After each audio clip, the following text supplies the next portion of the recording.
नमस्कार, स्वागत है आपका मेरे चैनल द नॉलेज ट्रेल पर।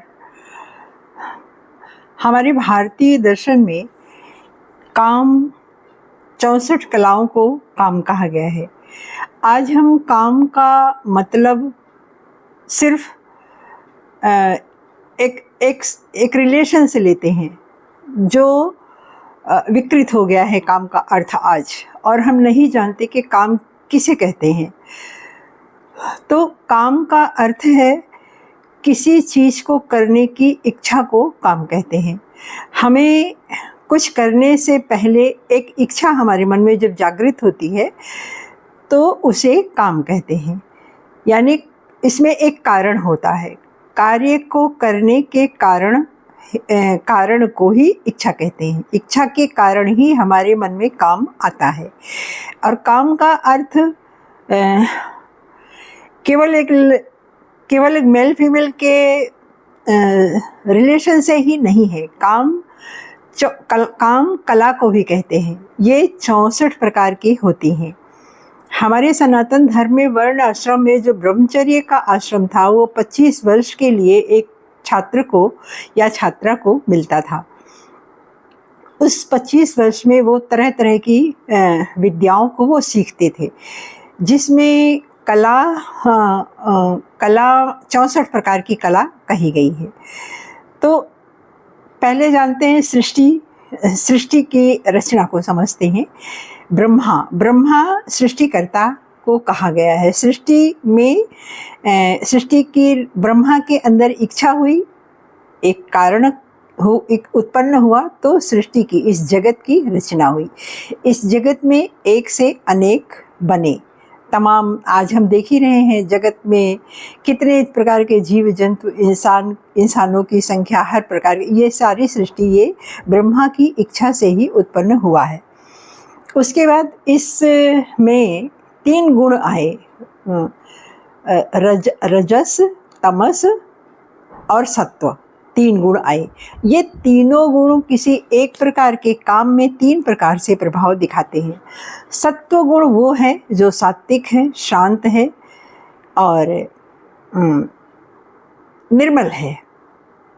रजस गुण वो है जो एक आराम की अवस्था से, भोग की इच्छा से जो उत्पन्न होता है, उसे रजस गुण कहते हैं, जिसमें केवल भोग की इच्छा होती है। किसी भी चीज़ को पड़े रहे, आराम से खाए पिए, या किसी अन्य चीज़ के लिए आप समझते हैं इतना भोग क्या है।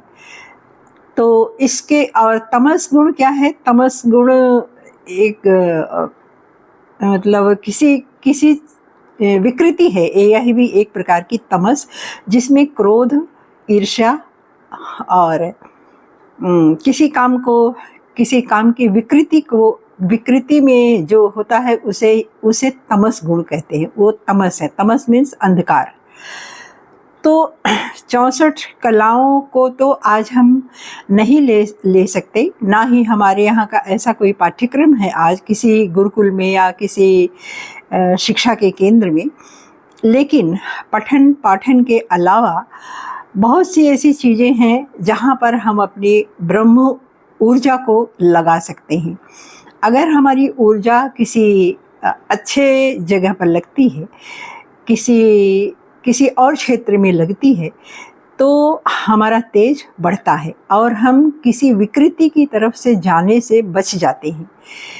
आप आज ऐसे किशोरियों की संख्या बढ़ती ही जा रही है जो अपने शैक्षिक काल में ही तमाम तरह की विकृतियों से भर गए हैं। शिक्षा के अलावा उनके पास केवल एक विकृति रह गई है, जिसमें भी वे उस विकृति को लेकर के अपनी शिक्षा भी पूरी नहीं कर पा रहे हैं।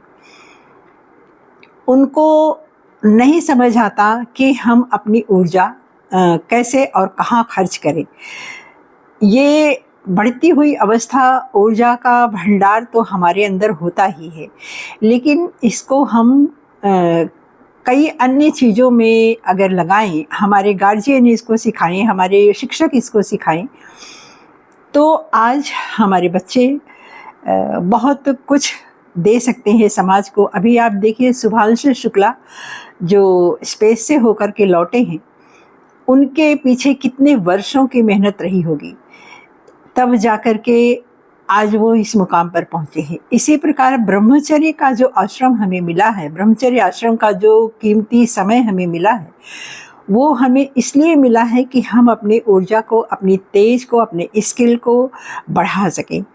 तो पठन पाठन के अलावा हमारे पास बहुत से काम ऐसे होते हैं जहाँ पर हम अपनी ऊर्जा को लगा सकते हैं, जैसे संगीत है, नृत्य है, गायन है, दर्शन शास्त्र है, विज्ञान है, कुछ बुनना है, कुछ निर्माण करना है, पाक कला है, योग है, बागवानी है, ज्वेलरी बनाना, ड्राइंग बनाना, या कोई और मनपसंद ज्ञान, कुछ खेलना, कुछ योग करना।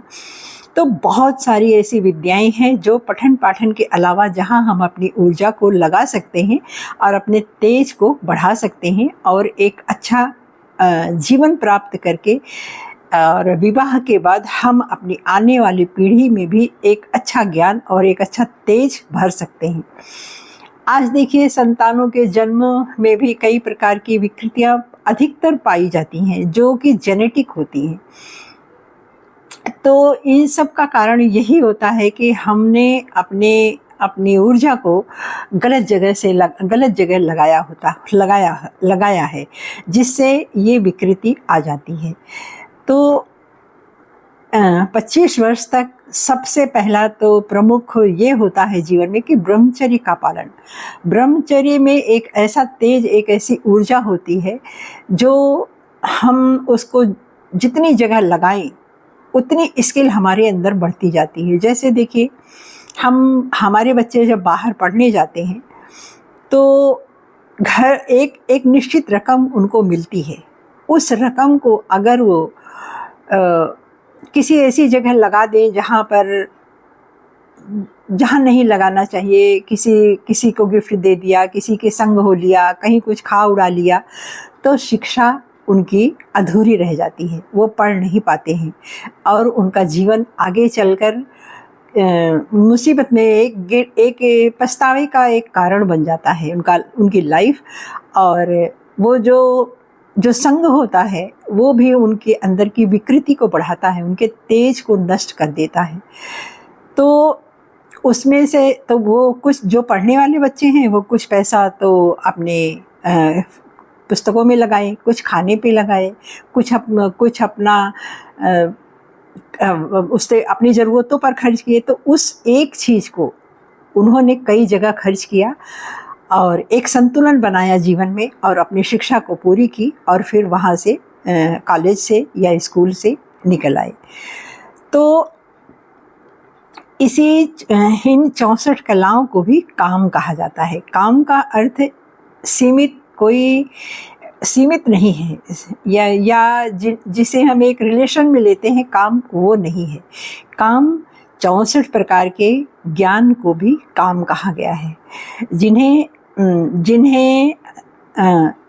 जिन्हें हम सीख सकते हैं। और कई चीज़ें एक बार सीखने से, एक कॉलेज के टाइम पर सीखने से या पढ़ते समय सीखने से हमारा नॉलेज बढ़ता है और हमारा तेज बढ़ता है। तो अगर किसी में ये विकृति आ गई है तो उसका समाधान भी हो सकता है। उसका समाधान हो सकता है कि हम अपने ज्ञान को कई जगह लगाएं, अपनी ऊर्जा को कई जगह लगाएं, ताकि हमें बाद में पछताना न पड़े, अपने जीवन से कोई शिकायत हमें ना हो और हम अपने देश को, अपने समाज को और अपने आने वाली पीढ़ी को भी कुछ दे सकें। हमारे बच्चों को ये स्किल सिखाने के लिए अच्छे टीचर्स, पेरेंट्स, इन सब की ज़रूरत होती है और इन सबकी जिम्मेदारी है कि हमारे बच्चों को अच्छे से उनकी ऊर्जा को कहाँ लगाया जा सकता है, कहाँ लगाना चाहिए, ये सब सिखाया जाना चाहिए बच्चों को। और ब्रह्म तेज जो होता है वो उनके लिए बहुत ज़रूरी होता है। तो इस तेज के रखने से ही हमारा जीवन आगे बहुत अच्छा बनता है और हम समाज को, देश को कुछ दे पाते हैं। और तो ये मतलब ये ज्ञान केवल पठन पाठन के अलावा हमारे बच्चे कुछ और स्किल सीखें, ये होना चाहिए ताकि उनकी ऊर्जा किसी गलत जगह पर नष्ट ना हो। तो धन्यवाद आज के लिए और मिलते हैं कल।